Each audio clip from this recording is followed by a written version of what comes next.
பழத்தோட்ட ஊழியங்கள், கர்த்தரருளின ஊழியங்கள். திராட்சை பழத்தோட்ட ஊழியங்கள், கர்த்தரருளின ஊழியங்கள். அவரில் நிலைத்திருந்து கனி கொடுப்போம், கர்த்தர் வாய்க்க செய்வார். அவரில் நிலைத்திருந்து கனி கொடுப்போம், கர்த்தர் வாய்க்க செய்வார். துதி உமக்கே, துதி உமக்கே, துதி உமக்கே என்றுமே என்றும். துதி உமக்கே, துதி உமக்கே, துதி உமக்கே என்றுமே என்றும். துதி உமக்கே என்றுமே என்றும். துதி உமக்கே என்றுமே.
உபாகம் 33:27. அநாதி தேவனே உனக்கு அடைக்கலம், அவருடைய நித்திய புயங்களே உனக்கு ஆதாரம். ஆபத்து திடீரென்று சொல்லி வருகிறது. எதிர்பாராமல் ஆபத்து வருகிற பொழுது இந்த உலகத்து மக்கள் போலீஸ்காரர்களை அழைக்கிறார்கள், அரசியல்வாதிகளை அழைக்கிறார்கள், சொந்தக்காரர்களை அழைக்கிறாங்க. அவங்க எனக்கு ஹெல்ப் பண்ணுவாங்க, இவங்க எனக்கு ஹெல்ப் பண்ணுவாங்க நினைத்து அவங்க ஏமாந்து போகிறாங்க. ஒருவரும் நமக்கு ஹெல்ப் பண்ண மாட்டாங்க.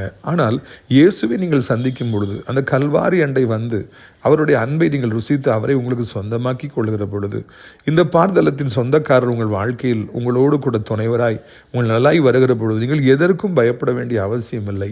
உங்களுக்கு ஒரு பிரச்சனை வந்தால் அது நீங்கள் அறிவதற்கு முன்பதாகவே அவர் உங்களுக்கு உதவி செய்ய ஓடோடி வருகிறார். உங்களை பகைக்கிறவர்களை உக்கிர பகையோடு பகைக்கிறார். அவர்களை பார்க்கிற பொழுது எதிரிகளாகவே பார்த்து அவர்களை அழிக்கின்றார். நேசிக்கின்றவர்களையோ அவர் அதிகமாய் ஆசீர்வதிக்கின்றார். உங்கள் வாழ்க்கையில் ஒவ்வொரு நிமிடத்திலும் வியாதி படுக்கு எந்த வந்தாலும் அவர் கூட இருக்கிறார். உங்களை விலக மாட்டார். எந்த பொல்லாத மனிதனை கண்டும் வியாதியை கண்டும் பிசாசை கண்டு நீங்கள் பயப்பட வேண்டுகிற அவசியம் இல்லை. உங்களுக்கு அனாதியா என்னென்றைக்கும் அடைக்கலமாக ஆண்டவர் இயேசு கிறிஸ்து உண்டு. அவர் உங்களை பாதுகாப்பார். அவர் உங்களை இறுதி மட்டும் நடத்துவார். கர்த்தர் உங்களை ஆசீர்வதிப்பாராக. ஆமென்.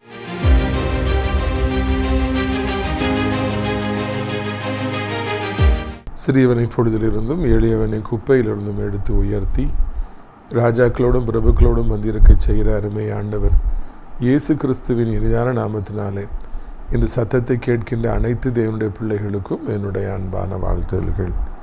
நீங்கள் கோடா கோடியை பெருகுவீர்களாக, இந்த பிள்ளைகள் கோடா கோடியை பெருகுவார்களாக என்று வாழ்த்துகிறேன்.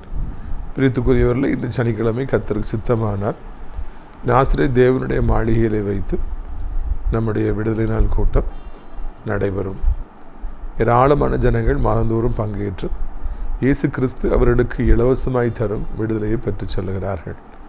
அநேக அதிசயங்கள் அங்கே ஆண்டவர் மாதந்தோறும் செய்கின்றார். பிசாசு கட்டுகளிலிருந்து விடுதலை, அது மாத்திரமல்ல வியாதிகளிலிருந்து விடுதலை, மக்களுக்கு ஆறுதலான செய்தி, மிகப்பெரிய இடம். இது மாதிரி ஒரு கூட்டத்தை பார்க்கவே முடியாது. அது மாத்திரமல்ல, கூட்டத்தின் இறுதியில் அனைவருக்கும் தனித்தனியாக நாம் பாரம் எடுத்து ஜெபித்து வருகிறோம். நல்ல சுவையான உணவு உங்களுக்காக பரிமாறப்படும். எனவே எங்கிருந்தாலும் நீங்கள் வந்து இந்த கூட்டத்தில் பங்கேற்றுக் கொள்ளுங்கள். அதில் வர கவர்மெண்ட் ஹாலிடே அந்த 3rd Saturday வர்றதுக்கு நல்ல அருமையான ஒரு வாய்ப்பு இருக்கிறது. அதை பயன்படுத்தி கொள்ளுங்கள். நமது ஊழியத்தின் சார்பாக நாசரேத் தேவனுடைய மாளிகைக்குள்ளாகவே அடைக்கலான் குருவி எனப்பட்ட ஆவிக்குரிய முதியோர்களும் இருக்கிறது. அங்கே இருப்பவர்களுக்கு நாம் தினந்தோறும் நல்ல ஊழியக்காரர்களை அழைத்து கொண்டு வந்து மிக சிறப்பானபடிக்கு கூட்டங்களை நடத்தி வருகிறோம். அநேகர் ஆறுதல் இருக்கிறார்கள். அங்கே இருப்பவர்களுக்கு நாம் தினந்தோறும் 3 வேளையும் மிக சிறப்பான உணவை நாம் அளித்து வருகிறோம். அநேக நல்ல உள்ளம் கொண்டவர்களெல்லாம் இந்த அடைக்கலான் குருவி முதியோர்களிடத்தில் இருப்பவர்களுக்கு மிக சிறப்பான உணவை அளித்து வருகிறார்கள். 2 வாரத்துக்கு முன்னால் ஈரோட்டிலிருந்து ஷர்மிளா ராணி சகோதரி அவர்கள் தன் தாயாருடைய நினைவாய் விருந்தளித்தார்கள். சென்ற வாரத்திலே தம்பி சாம் மனோகர் வேலை கிடைத்திருக்கிறது, அரசாங்க வேலை கிடைத்திருக்கிறது என்று சொல்லி அவர் விருந்தளித்தார்கள். இந்த வாரத்தில் நார்வேலை சார்ந்த ஜெரேஸ் டாக்டர் அவர்களும் அவருடைய அன்பு மனைவி அவர்களும் நம்முடைய ஊழியத்தை நேசித்து அவர்கள் விருந்தளிக்கின்றார்கள். முக்கியமாய் அவருடைய மனைவிக்கு பிறந்த நாள் என்கிறபடியினாலே அந்த முதியோர் இல்லத்தில் இருப்பவர்களுக்கு அவர்கள் விருந்தளிக்கின்றார்கள். டாக்டர் ஜெரேஸ் மிகவும் தாழ்மையான ஒரு மனிதன். அவர்கள் மிகவும் ஊழிய வாஞ்சை உடையவர்கள். ஒரு பக்கம் மருத்துவ பணி, இன்னொரு பக்கம் ஊழியம் என்றே அவர்கள் வாழுகிறார்கள். மிகவும் தாழ்மையான ஒரு மனிதன். நமது கூட்டத்தில் கூட்டத்தோடு கூட்டமாக உட்கார்ந்து லைனில் காத்திருந்து முழங்கால் படியிட்டு தாழ்த்தி ஜெபிச்சுட்டு போவாங்க. அவ்வளோ ஒரு நல்ல மனிதன். அவருடைய குடும்பத்தை கர்த்தர் ஆசீர்வதிப்பாராக, பிள்ளைகளை ஆசீர்வதிப்பாராக, ஊழியங்களை ஆசீர்வதிப்பாராக. நல்ல விருந்தளிப்பதற்காக அவர்களுக்கு நான் நன்றி செலுத்திக் கொள்கிறேன். பிரியத்துக்குரியவர்களே, திருமணத்துக்காக காத்து இருக்கிற பிள்ளைகள் உண்டு. நமது ஊழியத்தில் திருமணமாகி உடைந்து போய் இப்பொழுது அடுத்த வரவிற்காக காத்திருக்கிற பிள்ளைகளும் உண்டு. அவர்களை குறித்து ஏற்கனவே நான் அறிவித்திருக்கிறேன். விரும்பினால் நீங்கள் என்னை தொடர்பு கொள்ளலாம். மார்க் 11வது அதிகாரம் 1ஆம் வசனம் முதல். அவர்கள் எருசலேமுக்கு சமீபமாய் சேர்ந்து ஒலிவ மலைக்கு அருகான பெத்பகே பெத்தானியா என்னும் அவர்களுக்கு வந்த பொழுது அவர் தம்முடைய சீசரில் 2 பேரை நோக்கி, அவர் எருசலேமுக்கு வாராரு. ஆண்டவர் அந்த ஒலிவ மலை பக்கத்தில் அவர் வாராரு. அங்கே பெத்தானி அந்த கிராமம் எல்லாம் இருக்குது. அந்த இடத்துல 2 சீசரில் அவர் கூப்பிட்டாராம். அது ஒரு எபிக் சென்டராக இருக்கிறது. எருசலேம் என்பது ஆண்டவர் மகிமைப்படுகிற ஒரு இடமாக இருக்கிறது. அந்த இடத்துக்கு வந்த உடனே அவர் அங்கே சில காரியங்களை செய்ய ஆரம்பித்ததை நாம் பார்க்கின்றோம், ஆச்சரியப்படுகின்றோம். ஆண்டவர் ஊழியத்தின் பாதையில் எவ்வளோ இடங்களுக்கு போனார், எவ்வளோ ஜனங்களுக்கு விடுதலை ஆண்டவர் அளித்தார். ஆனால் இந்த பெத்தானியாங்கிற ஊர் பக்கத்தில் வந்த பிறகுதான் அவர் அங்கே சில காரியங்களை அவர் கட்டளையிட ஆரம்பிக்கின்றார். அப்படி என்றால் நம்முடைய வாழ்க்கையிலும் கூட நாம் பல இடங்களுக்கு செல்லலாம். பல இடங்களிலே நாம் பல காரியங்களுக்காக நாம் கடந்து போகலாம். படிப்பதற்காக, வேலை பார்ப்பதற்காக, இன்னும் பல காரியங்களுக்காக கடந்து போகலாம். நிறைய பேர் சவுதி மற்றும் துபாய் போன்ற வளைகுடா நாடுகளுக்கு, கல்ஃப் கண்ட்ரீஸுக்கு வேலைக்காக கடந்து போயிருக்காங்க. இன்னும் நிறைய பேர் அமெரிக்காவுக்கு போயிருக்கிறாங்க, ஆஸ்திரேலியாவுக்கு போயிருக்கிறாங்க. நம்ம ஊழியத்தில் உள்ளவங்க நிறைய பேர் உலகம் முழுவதும் இருக்கிறாங்க. அவர்களுக்கு ஒருவேளை அது எருசலேமாக இருக்கலாம். ஆண்டவர் இங்கே தான் இருக்க வேண்டும், இங்கு தான் நீ வாழ வேண்டும், இங்கு தான் நீ சம்பாதிக்க வேண்டும், இங்கு தான் நீ திருமணம் செய்ய வேண்டும், இங்கு தான் உன் பிள்ளைகள் வளர வேண்டும் என்று சொல்லி ஆண்டவர் அவர்களுக்கு எருசலேமாக வைத்திருக்கலாம். ஆனால் ஒவ்வொருவருக்கும் ஒவ்வொரு ஊர் எருசலேமாக இருந்து வருகிறது. இங்கே ஆண்டவர் இந்த பெத்தானியா கிராமத்தில் தான் அந்த காரியங்களை செய்கிறார். உங்களுக்கு ஆண்டவர் பெத்தானியாவாக, எருசலேமாக ஏதாவது ஒரு ஊரை வைத்திருப்பார். ஊழியத்திற்காக அழைக்கப்படுகிற பொழுது அதிக குழப்பங்கள் ஆரம்பத்தில் வரும். எந்த ஊரில் ஆண்டவர் நம்மை ஊழியத்திற்கு அழைத்திருக்கிறார், என்ன வகையான ஊழியத்திற்கு நம்மை ஆண்டவர் அழைத்திருக்கிறார் போன்ற கேள்விக்குறிகள் எல்லாம் வரும். ஆனாலும் கூட ஆண்டவர் ஒரு இடத்தை உங்களுக்கு எருசலேமாக, பெத்தானியாவாக வைத்திருப்பார். அந்த இடத்தை நீங்கள் கண்டுபிடித்து விட்டீர்கள் என்றால், அங்கே நீங்கள் ஊழியம் செய்ய ஆரம்பிப்பீர்கள் என்றால் அது உங்களுக்கு நலமாக இருக்கும். அது பெத்தானியாவாக, எருசலேமாக இல்லாமல் நீங்கள் அங்கே போய் நல்லா செழிச்சிருந்தால் கூட, நீங்கள் நல்லா ஊழியம் செய்து வந்தால் கூட, நிறைய கூட்டங்கள்லாம் வந்தால் கூட, ஒரு நேரத்தில் ஆண்டவர் அங்கேருந்து எடுத்து வெளியே கொண்டு வந்துடுவார். நல்ல பிஸ்னஸாக இருந்துச்சேன், நல்ல ஊழியம் செஞ்சேனே, நல்லா படிச்சுக்கிட்டு இருந்தேன், ஏன் ஆண்டவர் என்னை அங்கேருந்து எடுத்துகிட்டு வெளியே கொண்டு வந்துட்டார் அப்படின்னா அது உங்களுக்கான பெத்தானியா அல்ல, அது உங்களுக்கான எருசலேம் அல்ல. அந்த இடம் உங்களுக்கு என்று சொல்லி ஆண்டவராலே குறிக்கப்பட்ட இடம் அல்ல. அதே மாதிரி சில நேரங்களில் அலையன்ஸில் நிறைய பேசி கடைசி நிமிஷத்தில் அது ஒர்க் அவுட் ஆகாமல் போயிடும். நிறைய பேர் கனவு கொண்டிருப்பாங்க, இவரை திருமணம் செய்யலாம், இவளை திருமணம் செய்யலாம், நல்லா இருக்காங்க அப்படின்னு சொல்லி யோசித்துருக்கலாம். ஆனால் அது ஒர்க் அவுட் ஆகாமல் போயிடும். காரணம், ஆண்டவர் அதை உங்களுக்கு பெத்தானியாவாக, எருசலேமாக அந்த நபரை வைக்கவில்லை. அதைத்தான் நாம் புரிந்து கொள்ள வேண்டும். தேவன் எல்லாவற்றையும் அவர் ஏற்கனவே திட்டமிட்டிருக்கிறார். இப்பொழுது நாம் தியானிக்க போகிற இந்த காரியம் நடக்க வேண்டும் என்பதை பல ஆயிரக்கணக்கான வருஷங்களுக்கு முன்பதாகவே ஆண்டவர் திட்டம் கொண்டு விட்டார். உங்களுடைய வாழ்க்கையிலும் கூட ஆண்டவர் எதை எப்பொழுது செய்ய வேண்டும் என்பதை ஏற்கனவே திட்டமிட்டு விட்டார். அதை ஏற்ற காலத்திலே கர்த்தர் நிச்சயமாக அவர் செய்வார் என்பதைத்தான் உங்களுக்கு நான் அறிவிக்கும்படியாக விரும்புகிறேன். பிரியத்துக்குரியவர்களே, சாதாரணமான மனிதர்களாலே புரிந்து கொள்ள முடியாது, இந்த உலகத்து மனிதர்களாலே புரிந்து கொள்ள முடியாது. ஏன் ஆண்டவர் இந்த ஊருக்கு என்னை அழைத்து கொண்டு வந்திருக்கிறார், ஏன் இந்த இடத்துல நான் வீடு கட்டும்படியாக ஆண்டவர் செய்திருக்கிறார், ஏன் இந்த நாட்டிலே நான் தங்கியிருக்கிறேன், எனக்கு தெரியலையே, புரியலையே. காரணம், இதுதான் உங்களுக்கு எருசலேம், இதுதான் உங்களுக்கு பெத்தானியா, இதுதான் உங்களுக்கு ஒலிவ மலை என்பதை நீங்கள் புரிந்து கொள்ள வேண்டும் என்று சொல்லி உங்களை அன்போடு அழைக்கின்றேன்.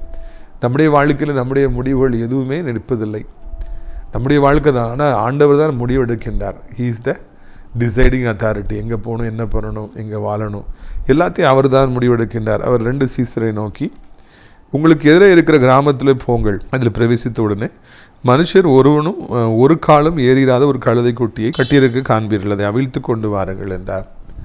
இன்னொரு இடத்துல அவர் சொல்கிறார், ஒருத்தர் தண்ணி கொடுத்து சுமந்துட்டு போகிற பின்னாலே போங்க. ஒரு மாடி வீட்டுக்கிட்ட போய் அவர் நிற்பார். அது இன்னொரு இடத்துல லாஸ்ட் தப்பிற்கு அவர் சொல்கிறார். இங்கே நீங்கள் போங்க, ஒருவனும் ஒரு காலம் ஏறிடாத ஒரு கழுதை குட்டியை நீங்கள் காண்பீங்க. அதாவது தேவன் எல்லாவற்றையும் எவ்வளவு முன்குறித்து அதை எவ்வளவு துல்லியமாக தன்னுடைய சீசர்களுக்கு சொல்லி, இதை மாத்திரமல்ல, நிறைய இடங்களில் கர்த்தர் சொல்கிறார், நீ போய் தூண்டில போடு, முதல்ல கிடைக்கிற மீனுடைய வாயை திறந்து பாரு, அதுக்குள்ளே ஒரு வெள்ளி பணம் இருக்கும். அழகாக ஆண்டவர் தன்னுடைய பிள்ளைகளை நடத்துகிறார். இந்த இடத்துக்கு தான் நீங்கள் போகணும், இதை தான் நீங்கள் செய்யணும், இப்படி தான் நீங்கள் வாழ்க்கையில் சந்திப்பீங்க, உங்களுக்கு இப்படி தான் நடக்கும், எல்லாத்தையும் கர்த்தர் அழகாக அவர் சொல்லுகிறார். பிரியத்துக்குரியவர்களே, அதெல்லாம் நமக்கு மிகவும் வியப்பாக இருக்கிறது இல்லையா? முதல் மீன் கிடைச்சா அதை வாய் திறந்தால் எப்படி வெள்ளி பணம் இருக்கும். தண்ணி குடத்தை எடுத்துகிட்டு போகிறவங்கள்ட்ட போய் கேட்டால் வீடு இருக்குதுன்னு சொல்லி ராஜா எங்கள் ஆண்டவர் கேட்காருன்னா மேலிட்ட எப்படி காமிப்பார். இப்படி நடக்கும் அப்படின்னு சொல்லி விடுறாரு. அதே மாதிரி அது நடப்பதை காண்கிறோம். பிரியத்துக்குரியவர்களே, கிறிஸ்து எவ்வளவு ஒரு மகிமையான ஒரு தெய்வம். நாம் ஆராதிக்கிற ஆண்டவர் இப்படி தான் நடக்கும், இந்த போங்க அப்படிங்கிறது எவ்வளவு தெளிவாக நமக்கு முதலாவதாகவே அவர் சொல்லுகின்றார். இப்படிப்பட்ட மனிதர்கள் உன்னை சந்திப்பார்கள் என்று சொல்லி எப்படி அழகாக சொல்லுகிறார். சமீபத்தில் நம்ம ஊழியத்தில் இருக்கிற ஒரு சகோதரன் உண்டு. அவர் வெளிநாட்டிலே ஊழியம் செய்கின்றார்கள். அப்போது மறுநாள் அவங்க ஞாயிற்றுக்கிழமை சர்ச்சில் மெசேஜ் கொடுக்கணும். அதை பற்றி என்கிட்ட பேசிகிட்டு இருந்தாங்க. கடைசியில் நான் ஒரு ஜோபம் பண்ணுவோன்னு சொல்லி ஜோபம் பண்ணேன். ஜோபம் பண்ணும்போது நான் சொன்னேன், நீங்கள் சர்ச்சு போகிற போதே உங்களை ஒருத்தர் கூப்பிடுவாங்க, லஞ்சுக்கு வான்னு சொல்லி கூப்பிடுவாங்க. அப்பொழுது உங்கள் கூட 2-3 கெஸ்ட் அவங்களும் வருவாங்க, பரவாயில்லையான்னு நீங்கள் கேளுங்க, அவங்க ஓகேன்னு சொல்லுவாங்க, இப்படி தான் நடக்கும்னு சொல்லி நான் தீர்க்கதரிசனம் மாதிரி சொல்லியிருந்தேன். அதை போலவே அவர்கள் அந்த சர்ச்சுக்கு போயிட்டுருக்கும்போது, மெசேஜ் கொடுக்க போயிட்டுருக்கும்போது ஒருத்தர் எங்கள் வீட்டுக்கு லஞ்சுக்கு வாங்கன்னு சொல்கிறாங்க. இப்போ என் கூட 2 பேர் வந்திருக்காங்க இல்லை கெஸ்ட்டாக, பரவாயில்லையா, தாராளமாக எத்தனை பேர்னாலும் வாங்கன்னு அவர் உடனடியாக அதை ஏற்றுக்கொண்டார்கள். நான் சொன்னது அப்படியே நடந்தது. அதாவது நான் சொல்லலை, ஆண்டவர் என் மூலமாக சொன்னது அப்படியே நடந்தது. அந்த நாளிலிருந்து அந்த சகோதரன் என்னை ரொம்ப உயர்வாக மதிப்பார். இது எப்படி உங்களுக்கு தெரியும், என்னை கூப்பிடுவாங்க, நான் உடனே இப்படி சொல்லுவேன், சொன்னோன்னே அவங்க எப்படி ஏற்றுக்குவாங்க வாங்கன்னு சொல்லுவாங்க. நீங்கள் எவ்வளோ தூரத்தில் இருக்கீங்க, எங்கள் நாடை பற்றி உங்களுக்கு ஒன்றுமே தெரியாத, இது எப்படி possible, how this thing is பாசிபிள்னு சொல்லி அவர் கேட்டார்.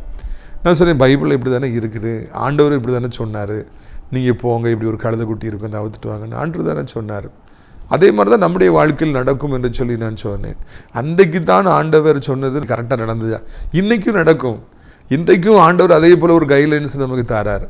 நம்முடைய வாழ்க்கையில் கர்த்தர் நம்மை தெளிவாக நடத்துகிறார். கிறிஸ்டல் கிளியராக இருக்கும் அவருடைய வெளிப்பாடுகள். ஆண்டவருடைய நடத்துதல்கள் ரொம்ப பயங்கரமாக இருக்கும். அவருடைய சத்தத்தை நாம் கேட்போம் என்றால் நம்முடைய வாழ்க்கை மிகவும் இன்பகரமாக இருக்கும் என்பதில் சந்தேகமே இல்லை. நாம் இந்த 2வது வசனத்தில் வாசிக்க கேட்குறோம், ஒருவனும் ஒரு காலும் ஏறிடாத ஒரு கழுதை குட்டியை நீங்கள் காண்பீர்கள், அதை நீங்கள் அவிழ்த்து கொண்டு வாருங்கள் என்று ஆண்டவர் சொல்கிறார். நானாக இருந்தால் என்ன சொல்லியிருப்பேன், அது இதுவரைக்கும் யாருமே யாரில் மக்கர் பண்ணும், யாரையும் ஏற விடாது. அதனால் நல்ல பக்கத்தில் நல்ல ட்ரெயினான ஒரு கழுதை இருக்குது, நல்ல வயசான ஒரு கழுதை, எக்ஸ்பீரியன்ஸ்டு கழுதை இருக்குது. அது எத்தனையோ பேர் ஏற்றிட்டு போயிருக்கு, எனக்கு அதை கொண்டு வாங்க, நான் அதில் ஏறிக்கிறேன்னு சொல்லி நான் சொல்லியிருப்பேன். ஆனால் ஆண்டவர் சொல்கிறார், ஒருத்தனும் ஏறவே மாட்டான். ஒரு அனுபவமே இல்லாத ஒரு கழுதையில் ஏறி போகிறது எவ்வளோ சவாலானது, அது ஒத்துழைக்குமா அப்படிலாம் யோசித்து பார்த்தோன்னா அது ரொம்ப சேலஞ்சு தான். ஆனால் ஆண்டவர் அப்படி தான் அவர் செலக்ட் பண்ணுறார்.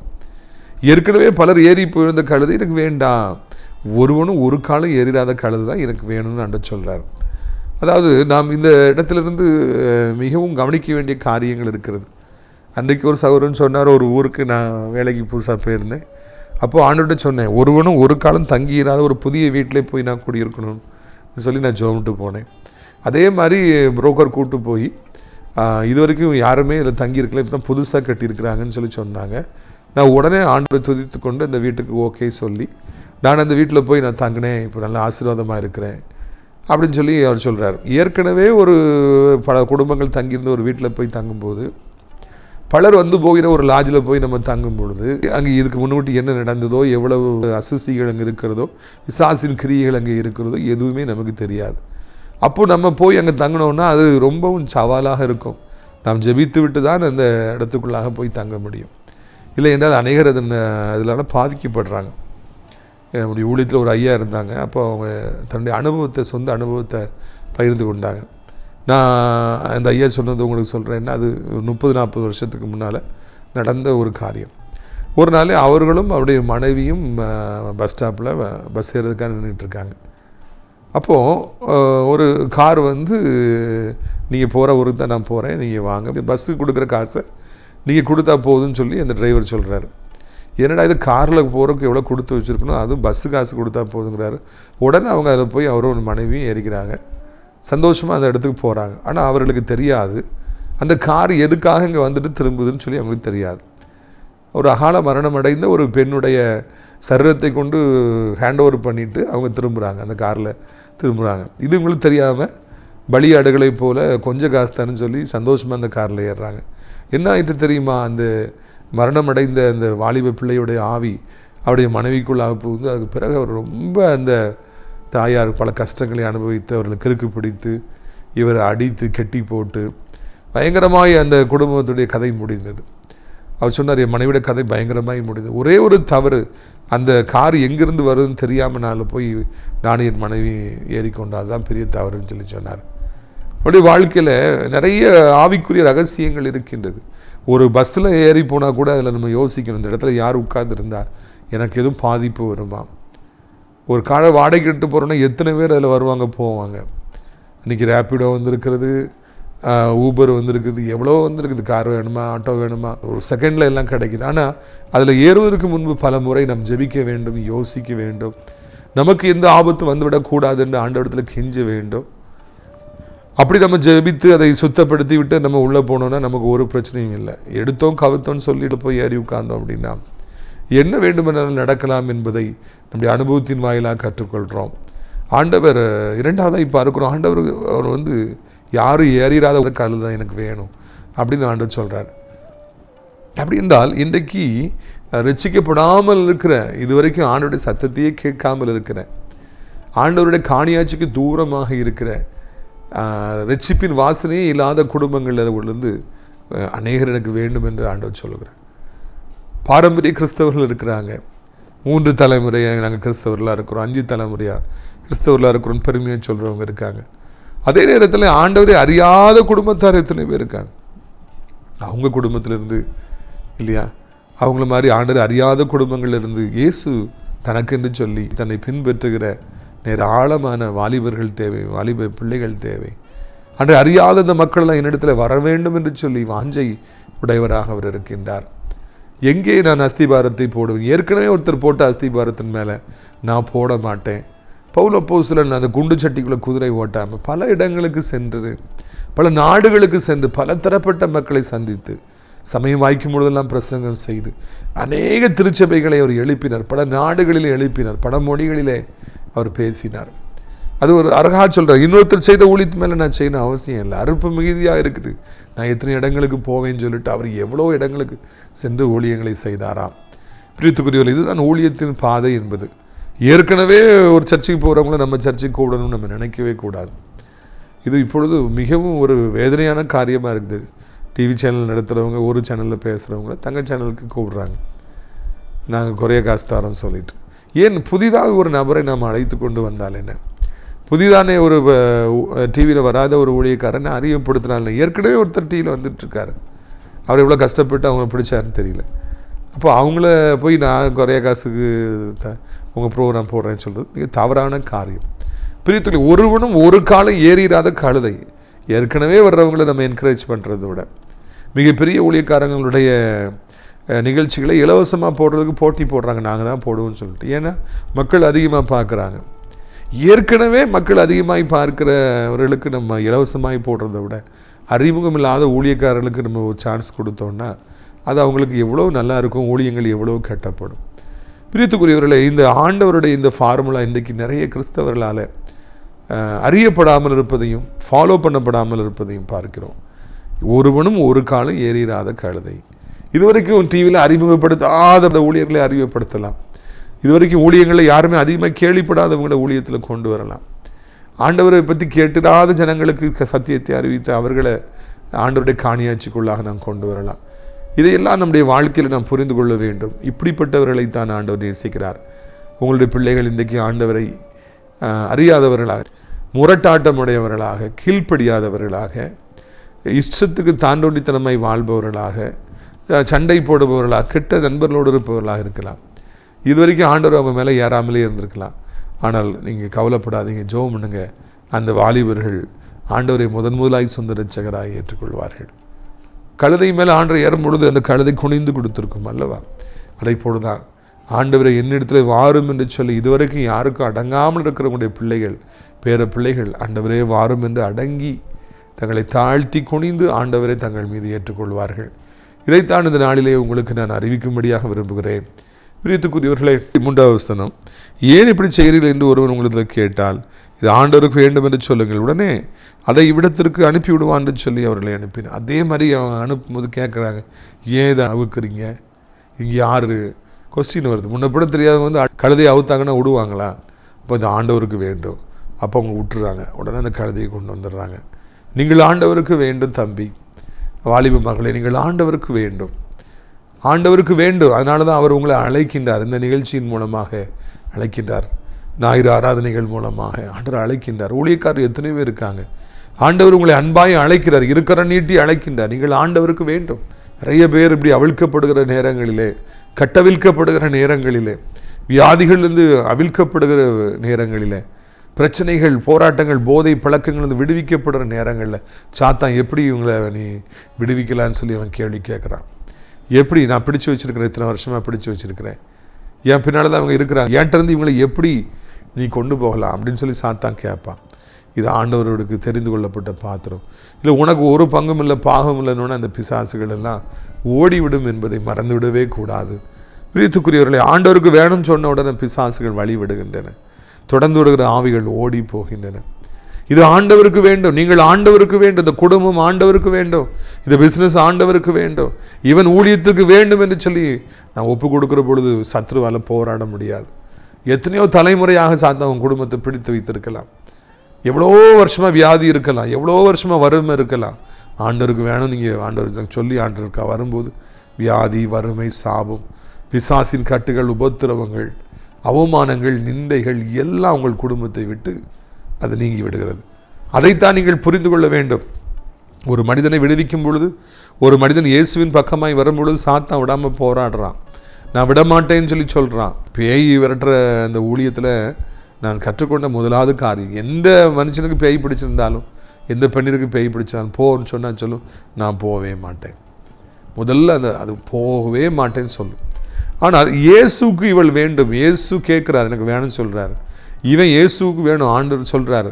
அதுக்கப்புறம் அந்த பேயால் வந்து நான் போக மாட்டேன்னு சொல்ல முடியாது.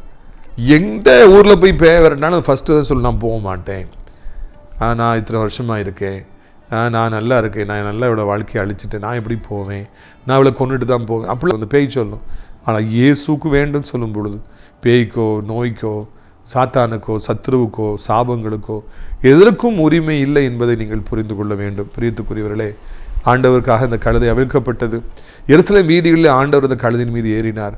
ஏராளமான மரக்கிளைகளை வெட்டி போட்டார்கள், தங்கள் வஸ்திரங்களை போட்டார்கள், ஓசன்னா ஓசன்னா என்று ஆர்ப்பரித்தார்கள். அந்த கழுதைக்கு எல்லாமே ஈமி கிடைத்தது என்று பார்க்கிறோம். ஊழியம் செய்கிற கழுதையாய் நீங்கள் இருப்பீர்கள் என்றால் ஆண்டவர் கிடைக்கிற அத்தனை மகிமையும் உங்களுக்கும் கிடைக்கும் என்பதை மறக்கவே மறக்காதிருங்கள். ஊழியம் செய்ய ஒப்பு கொடுத்து பாருங்கள். ஆண்டவரை எங்கள் தோளில் ஏற்றி கொண்டு செல்லுங்கள். எந்த ஊரில் நீங்கள் இருந்தாலுன்னே, எந்த ஸ்கூலில் காலேஜில் நீங்கள் படித்தான்னே, எந்த இடத்துல வேலை செய்தாலும் கர்த்தருக்கு ஊழியம் செய்யுங்க. தோளில் ஏற்றுக்கொள்ளுங்கள். ஆண்டவரே நீ வாரும் நம்ம சுமக்கிறேன்னு சொல்லி பாருங்கள். உங்களுக்கு யாருக்கும் கிடைக்காத மகிமையை கர்த்தர் தருவார். ஊழியம் செய்கிறதுனால கிடைக்கிற மகிமை பயங்கரமாக இருக்குது. அதில் முக்கியமாக ஊழியம் செய்கிறதுனால நல்ல நல்ல இதயத்தை உடையவர்களை ஆண்டவர் சொந்தமாக கொடுக்கின்ற. எங்கேயோ பிறந்திருப்பாங்க, எங்கேயோருந்து வந்திருப்பாங்க, ஆனால் அவங்கெல்லாம் நமக்கு சொந்தமாய் மாறுவாங்க. பிரியத்துக்குரியவர்கள் அப்படிப்பட்ட கிருபைகளை கர்த்தர் உங்களுக்கு தருவாராக என்று வாழ்த்துகிறேன். உங்களுடைய ஆசீர்வாதத்திற்காக நான் ஜெபிக்கும்படியாக விரும்புகிறேன். கண்களை மூடுவீர்களா? நாம் ஜெபிக்கலாமா? அப்பா பிதாவே, இந்த நாளுக்காக நன்றி ஆண்டவரே. இது கர்த்தருக்கு வேண்டும், இது ஆண்டவருக்கு வேண்டும். இது எருசலேம், இருக்கிற இடம் தான் எருசலேம், ஆண்டவரால் தெரிந்து கொள்ளப்பட்ட எருசலேம். பிரியத்துக்குரியவர்களே, ஆண்டவர் ஒருவனும் ஒரு காலம் ஏறினாத கழுதை குட்டியை பிடித்துக்கொண்டு வாருங்கள் என்று சொல்லி சொன்னார். இதுவரைக்கும் கர்த்தரை ஏற்றுக்கொள்ளாத நீங்கள், ஆண்டவருக்கு தூரமாக இருக்கிற நீங்கள் இதன் மூலமாக ஏற்றுக்கொள்வீர்கள். ஆண்டவர் உங்களை அழைக்கிறார்.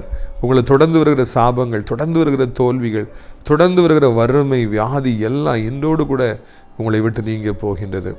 உங்களுடைய ஆசீர்வாதத்திற்காக நான் ஜெபிக்க விரும்புகிறேன். எல்லாரும் நம்ம ஜோம்னுமா அர்ராஷம் தௌருகா பா காம்தர லபுபா கா பாலகாரா. அநேகர் இயேசுவை சொந்த ரட்சகராக நீங்கள் ஏற்றுட்ருக்கீங்க, புதிதாக நீங்கள் ஏற்றுட்ருக்கிறீங்க. ஆனால் ஆண்டவரை தொடர்ந்து போகும் பொழுது பழைய ஆவிகள், குடும்ப ஆவிகள் மற்றும் பழைய கிரியைகள் உங்களுக்கு தொடர்ந்து வந்து பல வேதனைகளை கொடுக்கறதுனால ரொம்பவும் சோர்ந்து போயிருக்கிறீங்க. ஆண்டவர் தேடின பிறகு இவ்வளோ பிரச்சனை, ஆண்டவருக்காய் வந்த பிறகு எவ்வளோ பிரச்சனை என்று சொல்லி நீங்கள் மனம் கலங்கி போயிருக்கிறீங்க.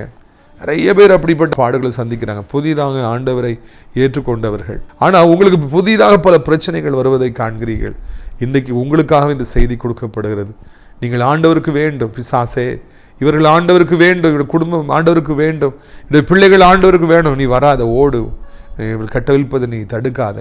இயேசுவின் நாமத்தினாலே அப்படிப்பட்ட பிள்ளைகளுக்கு நீ புது வாழ்வு கொடுக்கிறீர். உமக்கு நன்றி அப்பா, நன்றி அப்பா. இயேசுக்கு பின்னால் வந்து ஒரே பிரச்சனை, இயேசப்பாவை தேடி வந்து ஒரே அடி, அவமானம், வெக்கம், வியாதி, விபத்து, இழப்பு, பொருளாதார இழப்புன்னு தவிக்கிற பிள்ளைகளுக்கு புது வாழ்வு கொடுக்கிறீர். அவர்களை சுற்றி வேலி வைக்கிறீர். அவர்களை இன்று முதற்கொண்டு ஆசீர்வதிக்கிறீர். இதற்காக உமக்கு ஸ்தோத்திரம். உலகம் இருக்கிற அத்தனை நாடுகளையும் ஆசீர்வதியும் ஆண்டவரை. யுத்தங்கள் ஓயட்டும், உயிர் இழப்புகள் நிற்கட்டும். எப்படியாவது எங்களுடைய பிள்ளைகள் அந்த ஊரில் இருக்கிறாங்கப்பா, வளைகுடா நாடுகள், கல்ஃப் கண்ட்ரீஸில் பாதுகாத்து கொள்ளுங்க. தலைக்கு மேலே போகிற கொண்டு அப்படி பேரட்டும், இவங்க மேலே விழுந்துடாத அப்படி காத்துக்கொள்ளுங்க.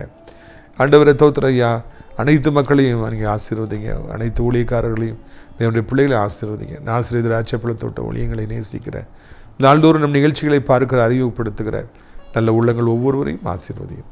அடைக்கலான் குறுகிய முதியோர்களில் சேர அநேக இடங்கள் உண்டு. ஆண்டவரை அநேகரை அழைத்து கொண்டு வாருங்க. டாக்டர் ஜெரேஸ்காக அவருடைய மனைவிக்காய் ஜெபிக்கிறோம். உனக்கு கொடுக்குற அந்த பிள்ளைகளை ஆசீர்வதித்து தார். கர்த்தர் மகிமைப்படும் பெரிய காரியங்களை செய்யும். இரட்சகர் இயேசுவின் மூலமே ஜெபிக்கிறோம் நல்ல பிதாவே, ஆமென். என் ஆத்துமாவை கர்த்தரை சோத்திரி, என் முழுமே அவருடைய பரிசுத்த நாமத்தை சோத்திரி. என் ஆத்துமாவை கர்த்தரை சோத்திரி, அவர் செய்த சகல உபகாரங்களை ஒருபொழுதும் மறவாதே, ஆமென்.